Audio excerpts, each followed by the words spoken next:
Dështimi i opozitës dhe Sali Berishës në zgjedhjet e pjesshme, opozita që nuk garoi, por qau.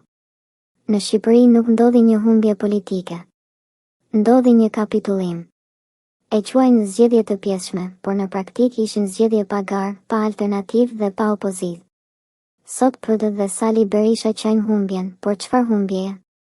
Për të humbur, duhet të kesh marrë pjesë. Duhet të kesh ofruar diçka. Duhet të kesh luftuar. Opozita nuk bëri asnjërin. A kandidoi realisht PD?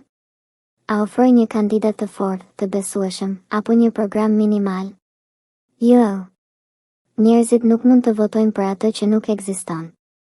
Nëse në fletën e votimit ka vetëm një pretendues serioz, rezultati është i paracaktuar.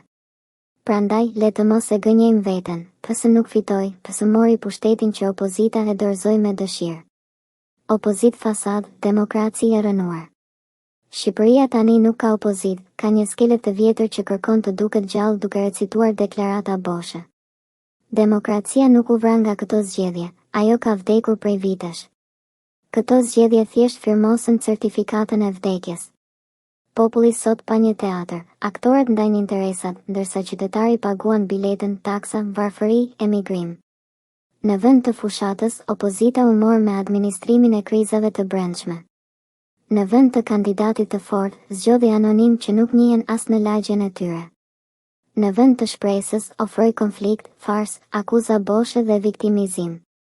Viktima nuk janë politikanët, viktima është populli. Opozita sot kërkon fajin të votuesit, të ata që nuk shkuan në qendrat e votimit. Por shqiptarët nuk janë budallënj. Kur kutia e votimit është bosh nga alternativa, çdo vot është thjesht formalitet. Kjo nuk ishte fitore e Partisë Socialiste. Kjo ishte dorëzim i Partisë Demokratike. Një ushtri që nuk shkon në fushë betejë nuk mund të thotë që humbi luftën. Mund të thotë vetëm një gjë, u tradhtua kauza, u braktis populli. Berisha, lideri i një opozite që nuk ekziston. Sali Berisha sot përpiqet të justifikojë humbjen si pasojë e manipulimit apo kapjes së shtetit.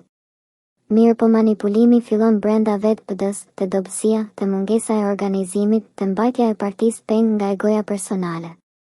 Në vend që të ndërtoj një opozit moderne, ai ndërtoj një sekt politik, të lodhur, të vjetër dhe totalisht të paaftë për të prodhuar shpresë. Derisa të lindë një opozit e re. Shqiptarët nuk presin më politika nga e kaluara, lider të konsumuar, apo parti që lindin vetëm kur afrohen zgjedhjet.